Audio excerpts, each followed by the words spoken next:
আচ্ছা, আমরা এখন শিখবো হলো প্লাজমা কি।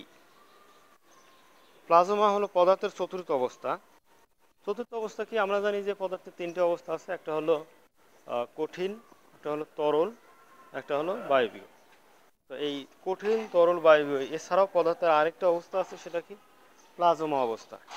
এটি অতি উচ্চ মাত্রার আয়নিক গ্যাস। আচ্ছা, এখন আমরা যদি বলি যে এটা উচ্চ মাত্রার আয়নিক গ্যাস, তবে এই প্লাজমা আসলে কত ডিগ্রিতে হয় আমরা জানি, কয়েক হাজার ডিগ্রি সেলসিয়াসে এই প্লাজমা পদার্থের অবস্থায় যায়। দুটি প্রবাহের নাম লিখো। দুটি প্রবাহের নাম হলো কেরোসিন এবং পানি।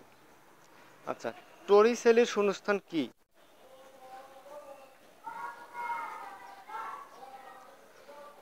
বায়ুর চাপ পরিমাপক যন্ত্র ব্যারোমিটারের কাঁচনলে যে পারকদণ্ড দাঁড়িয়ে থাকে তার উপর হতে নলের বন্ধ প্রাপ্ত পর্যন্ত শূন্যস্থানই হলো টরিসেলের অবস্থান।